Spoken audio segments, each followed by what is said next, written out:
A'udzubillahi minasyaitonirrajim. Bismillahirrahmanirrahim. Assalamualaikum warahmatullahi wabarakatuh. Alhamdulilladzi arsala rasulahu bil huda wa dinil haqq liyudhhirahu 'alad dini kullih wal karihal musyrikun. Asyhadu an la ilaha illallah wa asyhadu anna Muhammadan abduhu wa rasuluh. Allahumma sholli ala sayyidina Muhammad wa ala ali sayyidina Muhammad. Bapak-bapak, ibu-ibu jamaah salat tarawih Masjid Ad-Dikru yang sama-sama dirahmati Allah. Tiada kata yang paling indah kita ucapkan pada malam hari ini selain senantiasa marilah kita selalu memanjatkan rasa syukur kita kehadirat Allah Subhanahu wa taala, karena dengan limpahan nikmat karunia-Nya alhamdulillah pada malam hari ini kita diberikan kesehatan oleh Allah, kesehatan jasmani dan rohani, sehingga kita bersama-sama dapat menjalankan ibadah sholat isya dan tarawih. Mudah-mudahan ibadah kita diterima oleh Allah SWT. Kita juga bersyukur kepada Allah, tak terasa kita sudah melewati 10 hari pertama Ramadan. Kita berdoa juga mudah-mudahan seluruh amaliyah kita selama bulan Ramadan, baik ibadah sholatnya, puasanya, zikirnya, tilawahnya, semuanya diterima oleh Allah dan mendapatkan limpahan pahala dan mendapatkan surganya Allah Subhanahu wa taala. Kita sampaikan sholawat dan salam kita kepada junjungan kita Rasulullah SAW, panutan kita semua. Mudah-mudahan dengan kita senantiasa memperbanyak sholawat kepada junjungan kita Rasulullah SAW, mudah-mudahan kelak kita mendapatkan syafaatnya. Jamaah rahimakumullah, suatu ketika Rasulullah SAW itu pulang ya dari melayat, ya, dari mengantar jenazah salah seorang sahabatnya meninggal dunia. Kemudian beliau bersama dengan para sahabat lain mengantarkan jenazah ke makam, ke kuburan. Dan setelah itu Rasulullah ketika mau pulang, beliau mampir sejenak ke rumah duka untuk menemui istri sahabatnya yang meninggal tadi. Kemudian Rasulullah bertanya kepada istrinya tadi, "Wahai ibu, adakah suami ibu sebelum meninggal itu berpesan atau berwasiat kepada ibu? Kalau ada sesuatu yang ingin disampaikan." Kemudian istrinya itu mikir, apa kira-kira? Ya Rasulullah, nggak ada sesuatu yang disampaikan ketika suami saya meninggal dunia.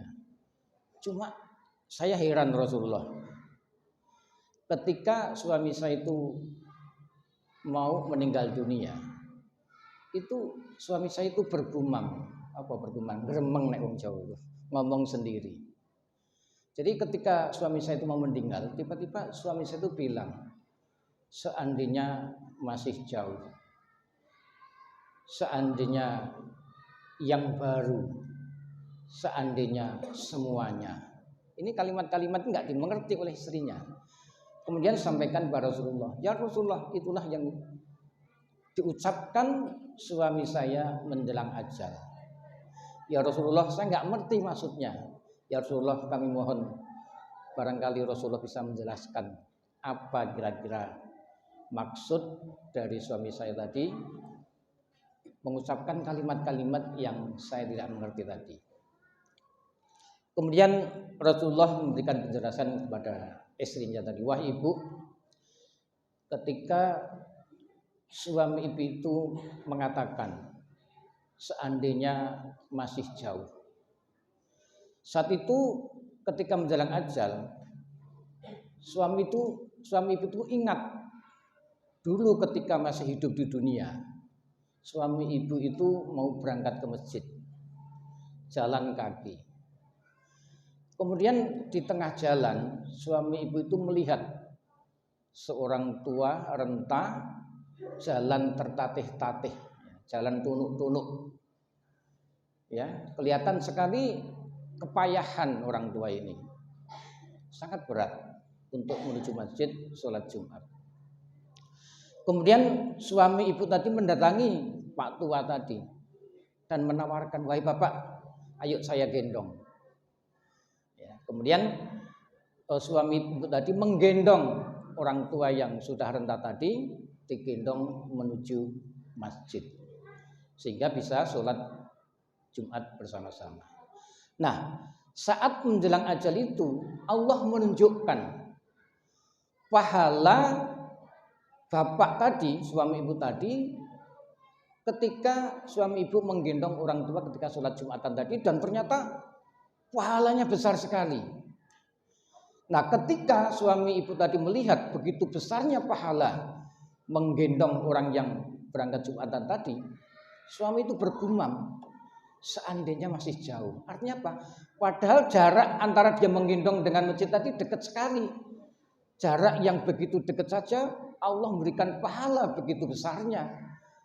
Maka seandainya masih jauh, seandainya jaraknya itu lebih jauh dari yang saya lakukan ini, mungkin jaraknya cuma 100 meter misalkan, pahalanya begitu besarnya. Seandainya ada 1 kilo jauhnya, pasti ya pahalanya lebih besar lagi. Sehingga suami tadi bergumam, seandainya masih jauh. Itu yang pertama. Kemudian yang kedua, ketika suami ibu mengatakan seandainya yang baru. Saat itu ketika suami ibu ketika masih hidup di dunia, saat itu sedang musim dingin. Ya mungkin Bapak Ibu sudah memahami yang sudah pernah ke Mekah. Itu kalau musim dingin kan sangat luar biasa sekali ya, menyengat. Ya, menyengat sekali. Enggak kayak dinginnya Indonesia ya. Kita masih sejuknya masih enak. Tapi kalau di sana itu dinginnya itu bisa sampai 5 derajat atau mungkin masih kurang.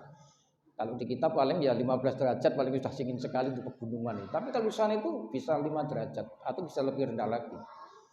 Nah, saat itu musim dingin, suami itu punya jaket yang sudah tua.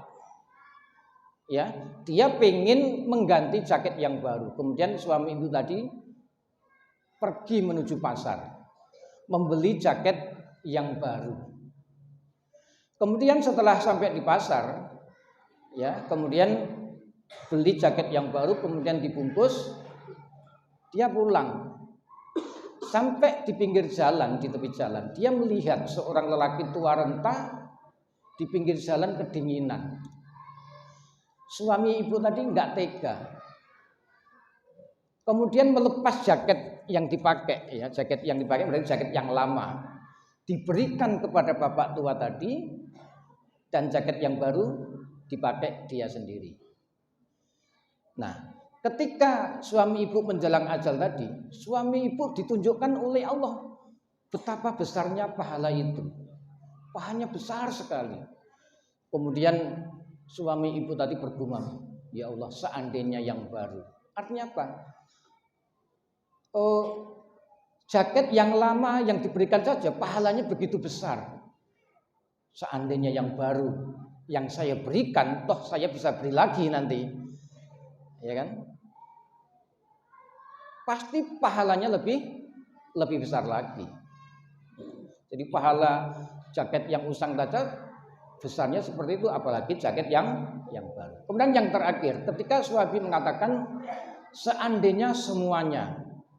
Saat itu ketika suami ibu masih hidup, suami ibu sedang melakukan perjalanan yang sangat jauh. Kemudian setelah pulang dalam keadaan lelah, lapar, kemudian ibu menyuguhkan sepotong roti. Ya, sudah lapar disuguhkan sepotong roti.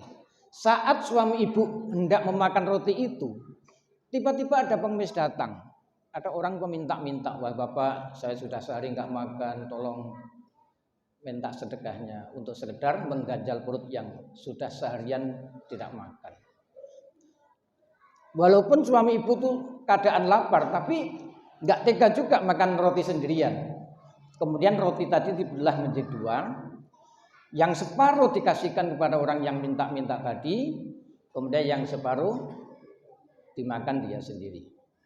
Kemudian saat menjelang ajal itu Allah menunjukkan betapa besar pahala memberikan sepotong roti tadi. Sehingga suami ibu bergumam, seandainya semuanya memberi sepotong roti aja Allah tunjukkan begitu besar pahalanya. Apalagi kalau roti itu saya berikan semuanya. Pasti pahalanya lebih besar lagi. Hadirin jamaah sholat isya dan rahimakumullah, apa hikmah dan pelajaran yang dapat kita petik dari kisah ini? Terus sekalian, bahwa intinya adalah bapak tadi kalau kita resapi makna yang terkandung dalamnya, ya seandainya itu kan bentuk penyesalan, ya kan, seandainya itu kan bentuk penyesalan. Artinya apa? Setiap orang yang meninggal itu hampir dapat dipastikan itu menyesal. Seperti bapak tadi, walaupun sudah berbuat baik, tapi tetap menyesal. Karena apa? Bisa lebih berbuat baik lagi. Kenapa nggak kita lakukan? Makanya di dalam Al-Quran itu Allah berfirman bagaimana mengisahkan orang-orang yang ada dalam kubur itu pengen dihidupkan kembali ke dunia. Rabbi laula akhartani illa ajalin qarib fa asaddaqa wa aku minas sholihin. Ya Allah, hidupkan aku kembali ke dunia, kan ini ya. Ya, hidupkan aku kembali ke dunia, maka aku akan perbanyak sedekah dan beramal soleh. Tapi kan tidak mungkin sekalian, orang yang sudah meninggal tidak mungkin hidup kembali. Ada penyesalan. Bapak tadi, padahal dia bisa ya memberikan jaket yang baru. Toh nanti dia bisa ada kesempatan untuk beli jaket lagi. Dia tidak lakukan itu. Dia menyesal. Ya, dia bisa memberikan roti itu semuanya. Memberi separuh itu sudah baik, tapi dia tetap menyesal karena tidak bisa lebih berbuat lagi. Artinya apa? Berbuat baik saja masih menyesal karena bisa lebih berbuat lagi, apalagi berbuat jahat pasti lebih menyesal lagi. Bapak Ibu jamaah rahimakumullah, kalau seandainya kita gagal hidup di dunia, menyesal yang sifatnya duniawi ini masih ada kemungkinan untuk mengulang. Misalkan begini, ada anak sekolah karena dia tidak rajin belajar, tidak taat sama guru, sering bolos, kemudian nggak naik kelas. Menyesal dia, gara-gara saya nggak belajar, saya nggak naik kelas. Tapi masih ada kesempatan mengulang untuk naik kelas gitu loh Pak ya. Masih ada kesempatan tahun depan pelajaran ini. Saya akan belajar mati-matian untuk bisa naik kelas. Masih ada kesempatan. Kalau misalkan ada seorang pedagang misalkan gagal dalam usahanya, ya karena manajemennya kurang bagus, masih bisa terbaiki, masih ada kesempatan untuk sukses di masa-masa yang akan datang, masih ada kesempatan untuk mengulang. Tapi kalau kita gagal di akhirat, tidak ada kesempatan untuk mengulang lagi. Orang sudah meninggal ya sudah, menyesal seumur hidup, nggak ada kembali lagi seperti teriakan tadi. Rabbi laula akhartani ila ajalin qarib. Ya Allah, hidupkan aku kembali ke dunia lagi. Enggak mungkin. Tidak ada ceritanya orang yang sudah mati dihidupkan kembali oleh Allah. Terus sekalian, mungkin ini yang sahabat kami sampaikan bahwa marilah mumpung kita masih bulan Ramadan ini, Allah melipatkan pahala kita manfaatkan momen waktu yang ada ini untuk kita tidak sia-siakan bulan Ramadan ini untuk menambah amaliyah ibadah kita yang dilibatkan oleh Allah Subhanahu wa taala. Sekali lagi mudah-mudahan di bulan Ramadan ini ibadah kita bisa ditingkatkan ya. Ditingkatkan dari bulan-bulan sebelumnya. Sayang sekali kalau momen Ramadan itu kita lewatkan begitu saja. Demikian yang dapat kami sampaikan. Mohon maaf kalau ada salah dan kekurangannya. Billahi taufiq wal hidayah. Wassalamualaikum warahmatullahi wabarakatuh.